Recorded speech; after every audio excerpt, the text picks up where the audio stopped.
Hello Doctor Who fans and welcome to another video, and today I'll be talking to you about the Ice Warrior figures. Now as you can see there is quite a variety of Ice Warriors, maybe not as many as some probably would think considering they're one of the most famous and recognisable of all Doctor Who enemies, and yet this is basically the amount that you see. The only exceptions here are the Danbury Mint Ice Warrior, which I do not have, the Sevens building kit, and the Harlequin miniature. Also, the same kind of size and design as Warlord, Citadel, and Farsa. Apart from those three, this is basically all the Ice Warriors that have been made. And I shall start off with the very first Ice Warrior ever made.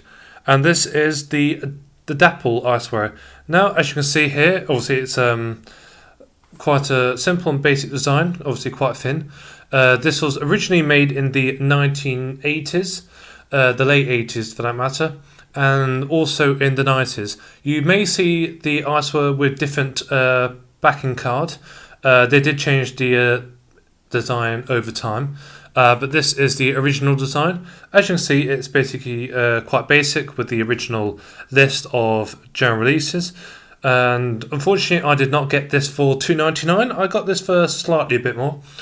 And obviously here it has the original collection of Dapple figures that were released. Obviously, standard articulation, as you can see here, comes with the Ice Warrior famous sonic gun. And obviously comes with the slightly larger weapon as seen in the Ice Warriors. As you can see here, it is quite basic. It's not too bad. Again, this was the very first Ice Warrior, so in terms of comparing at the time, there was pretty much nothing to compare it with, being the very first. And that is basically it for the figures. Obviously, like I've just said, Harlequin and Danbury Mint and Sevens also did do theirs. They're not necessarily figures as such. They're more of a different kind of range of item. As you Sevens, obviously are famous for their Daleks, as well as a cyber controller, as far as I know. And Danbury Mint was basically one made out of metal. And Harlequin is basically 28mm big, so quite a small Ice Warrior as such. But overall, this is the very first Ice Warrior figure ever made. Obviously, quite a bit down from figures. Now, next we'll be talking about the 5-inch one that character made. The first one, Ice Warrior, being made in the new series of Doctor Who. As you can see here, it's exactly the same as the box version in the background. And obviously, the design is quite better if we compare it side by side with the original Ice Warrior figure, and accuracy is certainly more there. Obviously, this is the bigger version of the Ice Warrior. As you've probably seen, there was also a worker drone Ice Warrior seen in the Ice Warriors, and as well as the Monster of Peladon, the Curse of Peladon, and those Ice Warrior stories. Overall, it is obviously very good design. Articulation is very good. The claws also turn 360 degrees, as well as the head. Overall, the legs cannot obviously move far due to the Ice Warrior's design. But overall, it is very good design, as you can see. The box version there. This was also released in one of the collector's sets by B&M. So obviously, there is two different Ice Warriors. Slightly different colouring, but other than that, the moulding is exactly the same. Overall, this was very good for a first new Ice Warrior.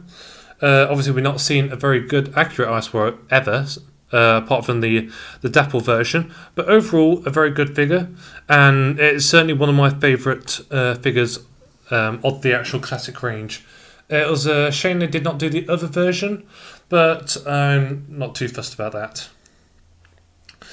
Now, on next, I will get on to the Titan, but I thought it would be better to cover the 3 3/4 inch figure. As you can see, I do have another box version in the background.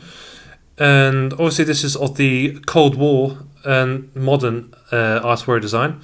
As you can see here, it has obviously got the silvery shine on the back, which I'm not sure it's supposed to be exactly like that. Quite chunky. I'm not entirely sure the head. Can be a bit wonky. Not necessarily the best quality in the world. If they could do this in a 5-inch figure, that would be great. But I'm not entirely keen on the 3 3/4 inch range. The Daleks are okay, but the other figurines are just they're all right. Overall, the articulation is not too bad, and obviously the arms do a 360 degrees. The head really cannot do can only turn slightly due to the actual moulding. Cannot make it move much. Overall, it's not such a bad figure. Not necessarily the best figure ever for a Ice Warrior, but it's okay. Obviously, this was only ever seen in the original 3 3/4 inch release, and it was never subsequently released again. Now, next we have the Titan. Some of you might think these are the Marmite figures. Some of you love them, some of you hate them. A bit like the Pops. Overall, quite a good figure. Again, you can pretty much, with a bit of pressure, get the head to do a 360 degree turn. Arms can basically not move at all. Maybe a bit left and right. And obviously the legs are still. Overall, not too bad, but obviously it's not supposed to be accurate. It's supposed to be sort of a kind of fun kind of figure. Only got this for a few pounds. I bought this loose box, but I got it second hand technically. Overall, I find them getting them for about a few pounds, probably the best way. I don't tend to get them brand new for £8 each. I just find them a bit too much. Now, before I get on to Eagle Moss, I'll be talking about the Horror figure, and that is what was inside the big huge box, as you can see here. As you can see here, this is a limited edition Ice Warrior Varga figure. Only 500 made worldwide, and I must admit the detail is really, really good. This is the most accurate Ice Warrior soldier we can probably ever see, and obviously there's no articulation. It's especially made, and obviously the detail is really, really good. I do love the roughness and the smoothness in some parts. It is really accurate, and it's one of my favourite of all the Ice Warrior figures. It is obviously quite rare. Only 500 were made, and obviously Horror do various figures. This is obviously quite a lot for a Horror figure. A lot now are made less than 100 now. So I must admit, you cannot fault the quality. Obviously, all detail is there. I can't really fault this at all, and it's literally one of my favourite Doctor items I have. All detail is very good. They did do a pewter version, which is a bit all silvery metal version of it. Pretty much the same, but I thought rather go with the standard one rather than the pewter, because I would rather have the detail than a sort of unofficial looking one. But overall, this is one of my favourite ones, and obviously I do love its detail quite a lot. Now on to the last three. We have the Eagle Moss ones. Now these are newly released, and as you can see here, this one's the far right one is the Empress of Mars, Ice Warrior Queen. That's the most newest release one. I think that was issue 116, and at the time of the making of this video, we are at I think 121, 122. Overall, a very good range.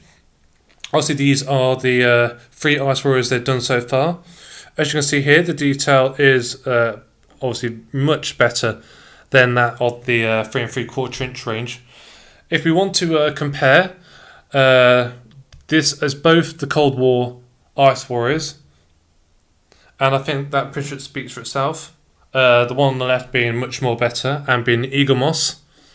Overall, these are some of my favourite figurines, and I'm glad they've done Ice Warriors we've never seen before. Obviously before, if we take these away, these would have been the only Ice Warriors that would have been made. So it's good to see the different one. Obviously the Curse of Peladon leader. I can't remember, the name slipped my mind. I think AXYR, I think. Can't remember how actually you pronounce it. And obviously the Empress. Overall, quite a nice range of Ice Warrior figurines, and I've always wondered why they've not done more. Ice Warriors being some of the most famous characters in Doctor Who, you'd think they would have had a lot more than, well, I suppose what you see here. I mean, as you can see, 1, 2, 3, 4, 5, 6, 7. Including the 3 I don't have, the Harlequin, the 7, and the Danbury Mint one, and the variation of the horror figure. In total, 11 Ice Warrior figures have been made throughout production of Doctor Who. And so, if in comparison to, obviously, maybe seems quite fair, but you think it would have done maybe more of a variety. Obviously, we've still yet to see a modern 5-inch Ice Warrior, but nowadays we get to see a modern 5-inch any figure if we're lucky. Overall, as you can see here, this is basically the entire range of Ice Warriors, bar the very specialist ones. The 7's kit obviously is quite expensive. They retail on eBay for about £150, so quite pricey. If you can get one cheap, then I'll definitely recommend you pick it up. Anything under £100 with a 7 kit is very good. And I hope you enjoyed my video. I will make sure that I get more videos coming your way as soon as I can. I'm planning to do the 5-inch remote control Supreme Dalek, the red version, and I'll keep following the Who page on Facebook, Twitter, and YouTube. Keep liking and please subscribe. Thank you very much, and goodbye.